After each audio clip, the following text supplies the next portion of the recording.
Coffee is enjoyed worldwide, even so that 1.4 billion cups of coffee gets poured each day. Each coffee drinker has a preferred method of making it and likes it to taste a specific way. You can find your perfect cup of coffee in 5 simple, easy steps. Today I will guide you in finding your ideal cup of coffee while showing you how I make mine. We will start by gathering our materials.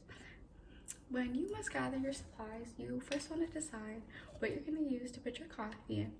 You need to get your coffee, your sweetener of choice, your milk, and optionally ice, which I have in this glass right here. The next thing you're going to need to do is start by brewing your coffee. But before you can brew your coffee, you're going to need to decide what kind of coffee you would like to use. There's a wide variety of options out there, such as instant coffee, cold brew, espresso, traditional brew coffee, which you could use light, medium, or dark roast. And today I'm going to be making espresso. Which brings me to my next point, and that you need to find something to make your coffee with. You can use a French press, you can use a Keurig, you can use an espresso machine, and so many more. Since I'm going to be using my Nespresso pod, I'm going to be using my Nespresso machine. And to use this machine, I'm going to start by placing my coffee cup underneath the spout, lifting up this handle, inserting the coffee pod, closing it, and selecting my size. Once this is done brewing, I'm going to be doing it a second time.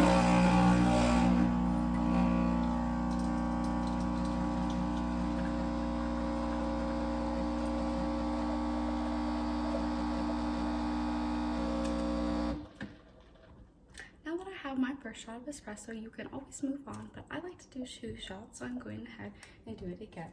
So I'm going to repeat the same steps and lifting up the handle, inserting the coffee, closing it, and selecting the same size. And the size that I'm using on my Nespresso machine is the option for espresso, which is the middle button.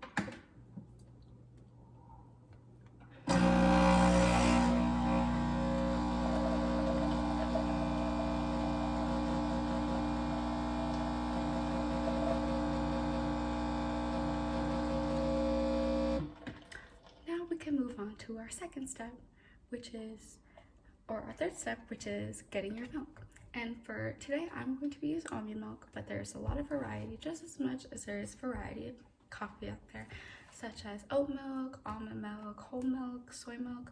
And it's always fun to try new things and decide which works best in your coffee. And it took me a few tries to find which milk that I like to use in my coffee best. And I found that almond milk works the best for me. And today, in my cup of coffee, I'm going to be frothing it. And my coffee machine does have a built-in frothing machine, so I'm going to be showing you how to use it. So we will start by grabbing our frothing cup, opening our milk. And since this one's new, we're going to go ahead and take this seal off. And now we're going to give it a shake, because most non-dairy milks tend to separate and settle, so you always need to shake it. And I'm going to pour it to my minimum line because I don't like too much milk. Once we have it poured to our minimum line, we're going to begin by lifting up this steaming one right here. Move this cup. We're going to lift up this steaming one, insert the cup underneath, and making sure that it touches the temperature plate that's there. And then we're going to begin by selecting the frothing option on my coffee maker.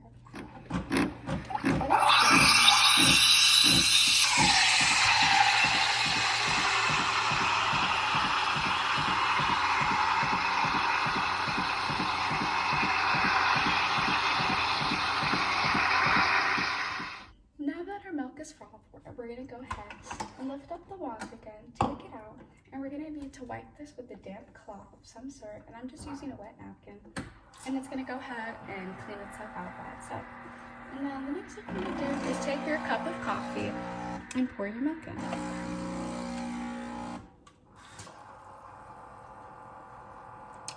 Just like that, you have a nice espresso.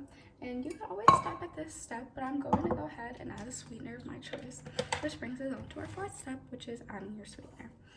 For today, I'm going to be using this creamer, this hazelnut creamer, but you could also use sugar, Splenda, flavored syrup, or another different type of creamer. And since I don't like my coffee to be super sweet, I'm just going to go ahead and shake this up and then add just a splash. Now, on to our last step, which is adjusting your coffee to your liking before you get to enjoy it. This step has a lot of trial and error, and it might take you a few tries before you can find your perfect cup of coffee, but I promise it's always worth it in the end. And so, once I do this, I'm gonna go ahead and mix everything up together. And I like my coffee to be iced, so I'm gonna go ahead and add some ice in.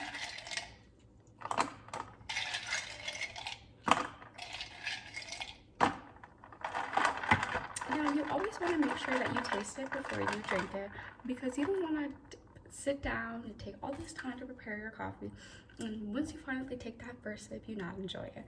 So it's always best to have a little sample beforehand. I'm just going to go ahead and add a little more ice.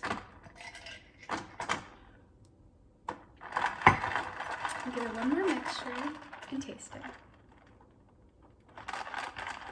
And once you've decided if this reaches your perfect ideal cup of coffee standards, you can move on from this step, or you can go ahead and add any more milk, coffee, or sweetener.